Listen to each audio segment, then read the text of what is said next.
क्या प्रिडिक्शन है आगे की? चीफ मेट्रोलॉजिस्ट सरदार हमें ज्वाइन कर चुके हैं, उनसे भी बात कर लेते हैं। सरदार साहब, बहुत शुक्रिया वक्त देने के लिए। सर, पिछले साल जो सीज़न में बारिशें हुई थी वो बेइंतहा खौफनाक ख़तरनाक तूफ़ानी बारिशें थी। इस साल क्या प्रिडिक्शंस हैं? क्या पिछले साल की तरह इस साल भी कुछ मामूल से ज़्यादा बारिशें एक्सपेक्टेड हैं?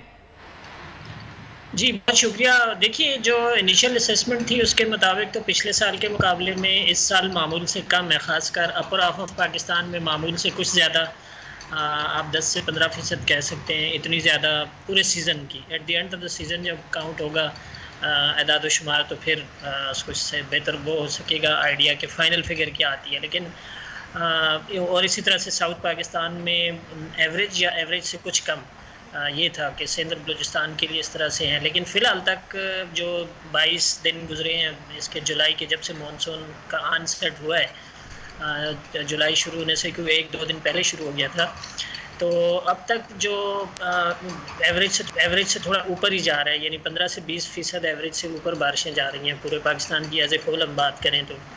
लेकिन जाहिर है कि पिछले साल की तरह की बहुत गैर मामूली, यानी पिछले साल तो इस वक्त 400-450% एवरेजेस से ऊपर जा रही थी, खासकर जो जनूबी दोनों सूबे हैं सिंध और बलूचिस्तान, इनमें तो उस लिहाज से तो कम है पिछले साल के मुकाबले में। लेकिन आपने देखा कि जैसे कुछ इंडिविजुअल इवेंट्स ऐसे होते हैं, जैसे लाहौर में 3 दफ़ा हो चुका है, बड़ा हैवी स्पेल हुआ है, 200 मिलीमीटर या इससे ऊपर बारिश चली जाती है किसी एक इंडिविजुअल जगह पे। इस्लामाबाद में एक इवेंट ऐसा हो चुका है टोरेंशियल रेन का, इसी तरह से शुमारी इलाका जहाँ जो है वहाँ पर।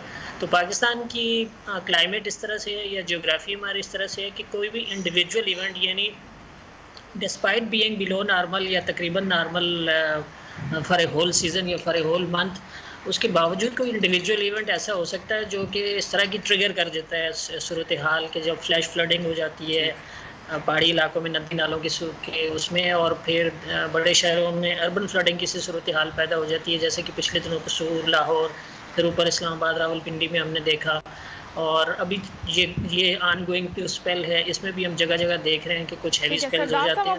पाकिस्तान की आईटी इंडस्ट्री जो है वो पाकिस्तान की एक्सपोर्ट में एडिशनल इजाफा कर सकती है अगले 3 सालों के अंदर, क्योंकि आईटी और बाकी जो 3 सेक्टर्स हैं उन 3 सेक्टरों में आईटी में फ़र्क है। वो ये है कि ये टर्म में आपको गेन दे सकती है जो पाकिस्तान की नीड है इस वक्त। आईटी को तो पहले भी, इससे पहले वाली हुकूमतें और इससे पहले भी लोग डिफाइन करते आए कि जी यार आईटी से बहुत चेंज आ जाएगा।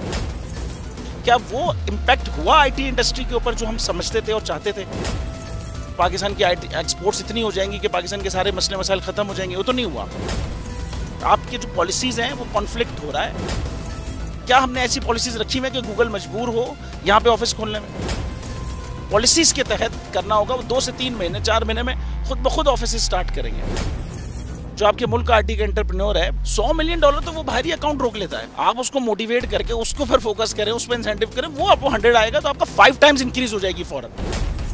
टेक्सटाइल में हम क्या करते हैं, हम उठाते हैं बाहर के किसी ब्रांड के लिए टी-शर्ट यहाँ बनाते हैं, उसको दे देते हैं। लेकिन अब आईटी के बाद अगर आप अपना ब्रांड बना के लोगो वहाँ पे बेचेंगे, चाहे B2B बेचें चाहे B2C बेचें, पॉसिबल है। पाकिस्तान की जो एक्सपोर्ट में ये $30 अरब से ज़्यादा का इजाफा इससे हो जाना खाली यार। गवर्नमेंट के फंडों से इदारे बनाकर और उनके थ्रू कोई रेवोल्यूशन आ जाएगा, सवाल ही नहीं है। तो आपने इंतखाब सही कर लिया है, अब आगे चीज़ सही करनी है, बस आप सही डायरेक्शन में सही चीज़ होगी इंशाल्लाह। मैं समझता हूँ $50 अरब तक की आईटी एक्सपोर्ट में कंट्रीब्यूट कर सकता है पाकिस्तान।